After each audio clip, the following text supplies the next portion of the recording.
thought, okay, it's a ceremony, you come, you pray, you call a pastor, public show, whatever you are dedicating. And I thought, okay, yeah, that's it. But I didn't realize that the work of dedication happens after the ceremony itself. The same way you have a marriage and a wedding. A wedding ceremony is always a beautiful, blessings, it's party, it's a celebration, amazing.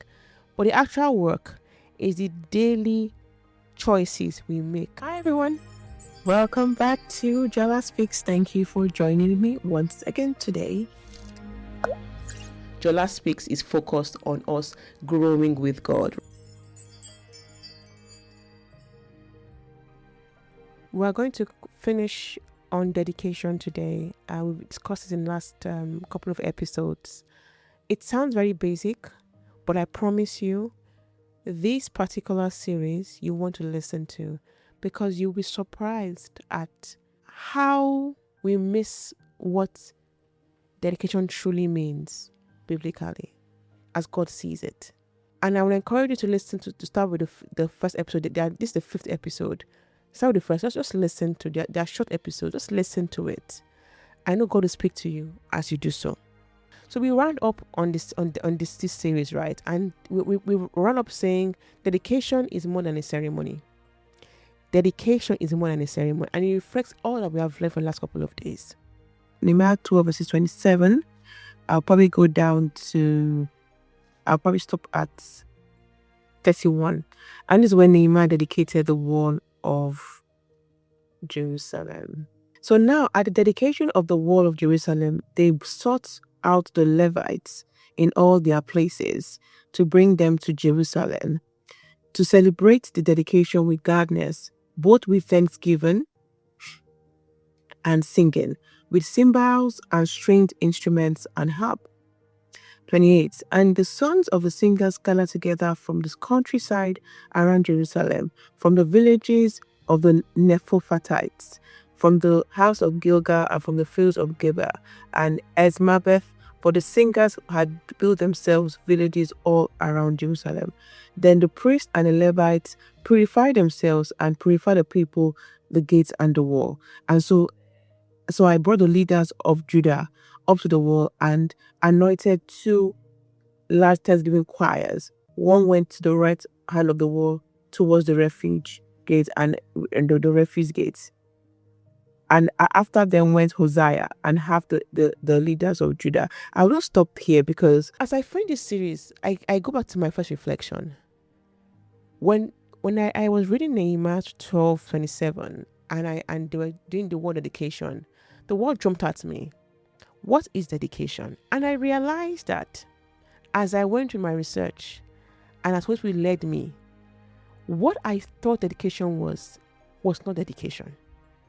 Right? I thought, okay, it's a ceremony, you come, you pray, you call a pastor, obviously there's public display of affection, so public display, public show, whatever you are dedicating, and I thought, okay, yeah, that's it. But I didn't realize that the work of dedication happens after the ceremony itself. The same way you have a marriage and a wedding. A wedding ceremony is always a beautiful, blessings, it's party, it's a celebration, amazing. But the actual work is the daily choices we make in a marriage that ensures the marriage works. It's very similar to dedication.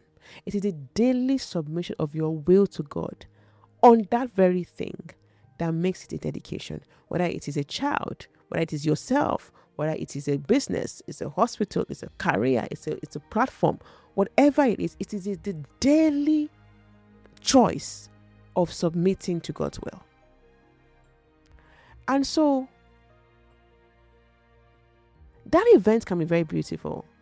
A lot of times, I want to say this, a lot of time we put so much importance on how much we spend dedicating. Maybe the ceremony wanted to be a big show or display of the achievement that we have achieved through a house, a child, whatever it is.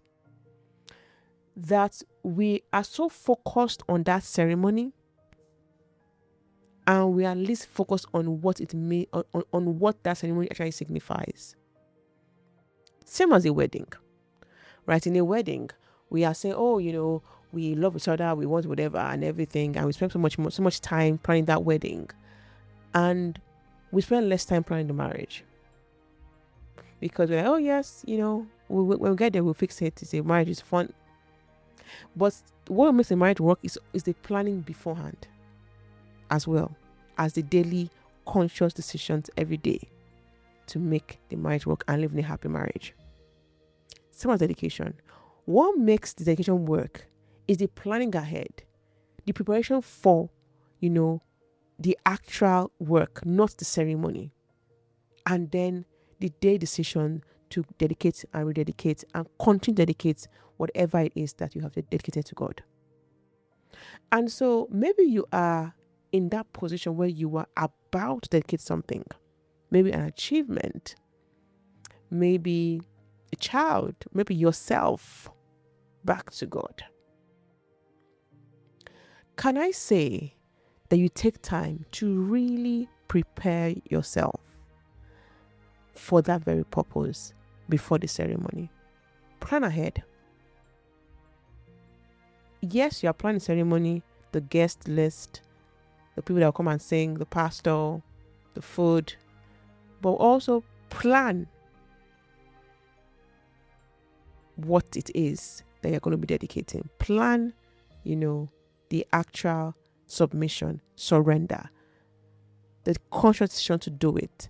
Prepare your mind, prepare yourself on what you're about to do, so that ceremony marks the beginning of the dedication and not a one-off event.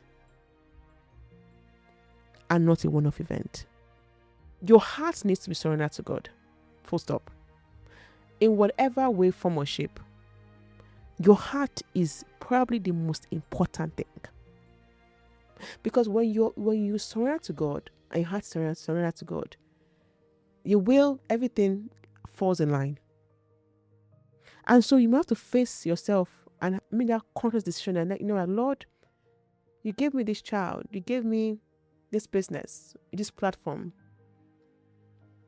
How will you want me to use it? Because as I dedicate this to you, I want to align to it completely. As you set those things apart, it belongs to Him, exists because of Him, exists for His glory, and that's it. And you have to consistently live with that declaration of dedication. And so preparation is very key. And remember, your will is here, God's will is there, you're following God's will. You are a steward taking directions from God for that very thing. You don't own it.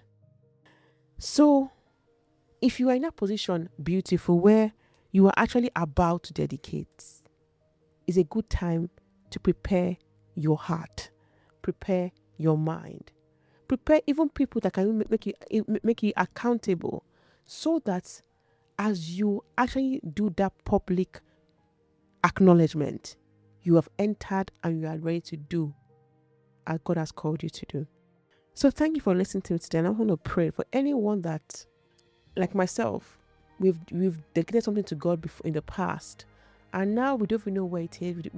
We have it has been so inclined in our will that we don't even know what it's about again. Lord, you are merciful.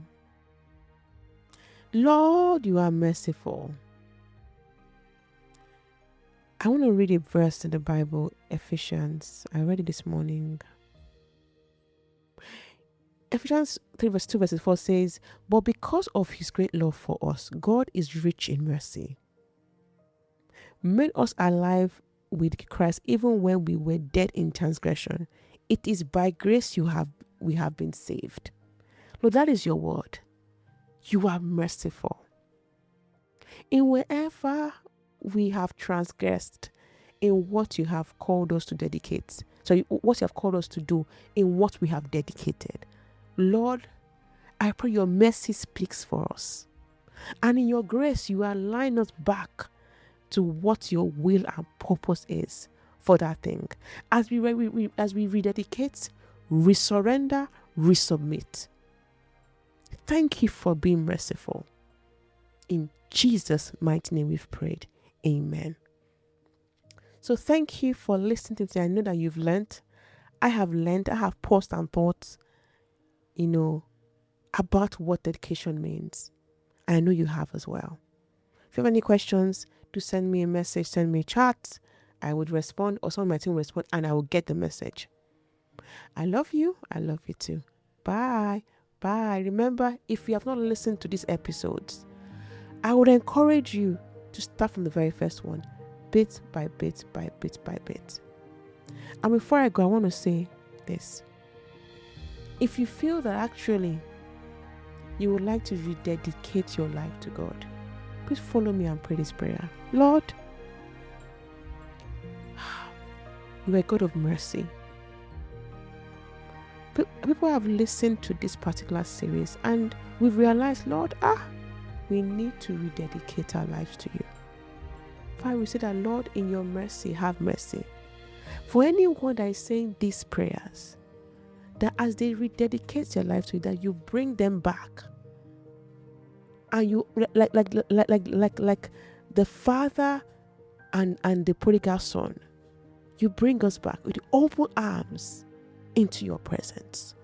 In Jesus' mighty name we've prayed. Amen. I would encourage you that if you prayed a prayer, that you should get accountability. So go back to a church, get someone that is close to you, that I'm speaking to you about these things, so that you continue to stay on course. And remember, it's a daily decision. Every day you make the choice to live, the life God has called you to live. God bless you. I love you. I love you too. Bye. Bye.